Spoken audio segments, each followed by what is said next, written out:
रसोई एक ऐसी जगह है जहाँ पर हमारा खाना बनता है, हमारे भोजन को रस मिलता है, इसीलिए इसे रसोई कहा गया है।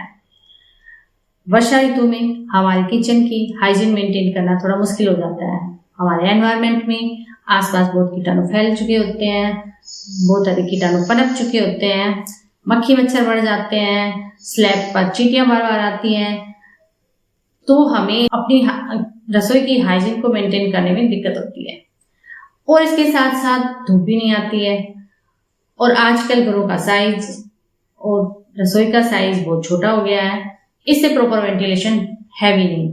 लेकिन अगर हम स्वस्थ रहना चाहते हैं तो हमें अपनी किचन की हाइजीन को मेंटेन करना चाहिए। किचन की हाइजीन को मेंटेन करने के लिए अगर हम चाहते हैं कि हमें ज्यादा केमिकल्स का भी इस्तेमाल ना करना पड़े, तो मैं आपको कुछ टिप्स देना चाहती हूँ कि आप विदाउट केमिकल्स अपनी किचन की हाइजीन को कैसे मेंटेन कर सकते हैं। क्योंकि वर्षा ऋतु में बैक्टीरिया बहुत अधिक फैल जाते हैं, फ्रूट फ्लाइज हमारे फ्रूट्स के ऊपर, वेजिटेबल्स के ऊपर घूमती रहती हैं। तो सबसे पहले हमें ध्यान रखना है कि हमें अपने फ्रूट्स और वेजिटेबल्स जो भी हम बाहर रखते हैं उनको हमेशा कपड़े से कवर करके रखें। इसके बाद दूसरा आपको ये ध्यान रखना है कि आप या तो आप एवरीडे या अल्टरनेट डे आप अपने रसोई में तिल के तेल का या नीम के तेल का दिया जरूर जलाएं। इससे आपकी रसोई में बैक्टीरिया कम पनपेंगे और फ्रूट फ्लाइज और मच्छर भी कम आएंगे। तीसरा आपको ये ध्यान रखना है कि आप अपने किचन काउंटर को अच्छे से साफ रखें। और किचन काउंटर को साफ करने के लिए आप थोड़े से पानी के अंदर थोड़ा हल्दी डालें और थोड़ा गोमूत्र डालें। अगर आप गर्म पानी लेंगे तो ये और भी बेहतर रहेगा। इस गोल से आप अपने किचन काउंटर को अच्छे से साफ कीजिए। अगर आपको लगता है कि गोमूत्र से आपको बदबू आएगी और सारे किचन में भी स्मेल अच्छी नहीं लगेगी, तो आप जब हम रात में सोने से पहले अपने किचन काउंटर को साफ करते हैं तो उस वक्त आप इस सॉल्यूशन से साफ करेंगे तो पूरी रात आपकी स्लैब के कीटाणु भी नहीं आएंगे और स्मेल भी चली जाएगी। जब आप सुबह उठ के आएंगे तो आपको कोई स्मेल नहीं आ रही होगी। और ये चींटियों के लिए बहुत ही अच्छा सॉल्यूशन है। हमारे किचन काउंटर पे बारिश के मौसम में थोड़ी चींटियां अधिक आती हैं, तो आप ये सॉल्यूशन का इस्तेमाल करेंगे तो आपको 2-3 दिन में ही इसका असर देखने को मिलेगा। ये मैंने खुद ट्राई किया हुआ है। इसके साथ साथ जहां पर भी चींटियां निकलती हैं मैं वहां पर थोड़ा हल्दी का पाउडर भी डाल देती हूँ और इस सॉल्यूशन से अपने स्लैब को अच्छे से साफ करती हूँ।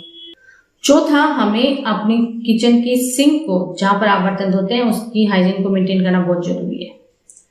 आप अपने सिंक को अच्छे से साफ रखें, बिल्कुल साफ सुथरा होना चाहिए, नहीं तो इस मौसम में बहुत अधिक कीटाणु फैलते हैं और वो आपके बच्चों को बीमार कर सकते हैं, आपको, आपकी फैमिली को बीमार कर सकते हैं। हम सिंक को तो साफ कर लेते हैं, लेकिन जिन स्पंज और स्क्रबर से हम अपने बर्तन धो रहे हैं हम उनको वॉश करना भूल जाते हैं। आप अगर खुद भी वॉश कर रहे हैं बर्तन तो भी आप हमेशा स्क्रबर्स को, स्पंज को अच्छे से वॉश करके रखें। और अगर आप अपने सर्वेंट से करवा रहे हैं तो आप उनको भी इंस्ट्रक्शन दें कि बर्तन धोने के बाद हमेशा स्क्रबर अच्छे से वॉश करके रखे जाए।